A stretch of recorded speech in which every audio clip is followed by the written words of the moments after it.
Hello வணக்கம். இன்றைக்கி நாங்கள் எங்கள் வீட்டுக்கு தேவையானது கொஞ்சம் வடாம்பழம் இருக்கும், வத்தல் வடையும். இது வெங்காயத்தை நல்லா உரித்து கட் பண்ணி நைட்டே உரித்து கட் பண்ணி வச்சிட்டோம். அப்போ தான் இது கொஞ்சம் தண்ணியெல்லாம் வற்றிடும், நல்லாயிருக்கும். தண்ணி வற்றிட்ட பிறகு நம்ம மிக்சியில் போடும்போது தண்ணி நிறைய வரும், அந்த மாதிரி தண்ணி வராது, வேஸ்ட் ஆகாது.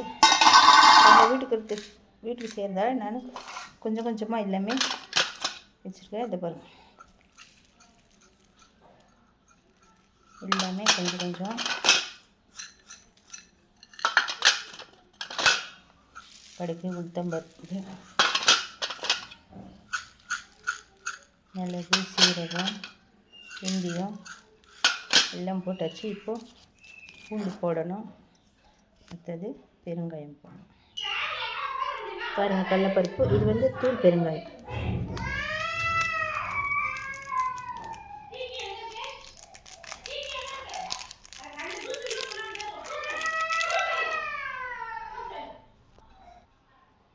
பூண்டு எல்லாம் கழுவி போட்டு வச்சுங்க. இப்போது மிக்சியில் போட்டு எடுக்கலாம், தண்ணி வராது பாருங்கள். உள்ளதாங்க இதை ஒரு இலை போட்டு காய வைக்கலாம், அப்படியும் காய வைக்கலாம். தண்ணி கொஞ்சம் கூட இல்லை பாருங்கள். நம்ம அப்படியே கட் பண்ணி அப்படியே காய வச்சா தண்ணி நிறைய வரும். இப்படி காய வச்சா தண்ணி கொஞ்சம் காய வச்சுட்டு இப்படியே போடலாம். இதுதான் வத்தல். இது கீரை பருப்பு போட்டு காயறதுக்கு இந்த வத்தல் தாளித்தா ரொம்ப நல்லாயிருக்கும். அதே மாதிரி காரக்குழம்புக்கும் மிளகு எல்லாம் ரொம்ப நல்லாயிருக்கும், வாசனையும் கம்மன்னு வாசனையாக இருக்கும். இது எங்கள் வீட்டு வரைக்குங்க.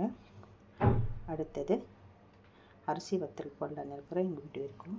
இந்த வீடியோ உங்களுக்கு பிடிச்சிருந்து லைக் பண்ணுங்கள், ஷேர் பண்ணுங்கள், கமெண்ட் பண்ணுங்கள்.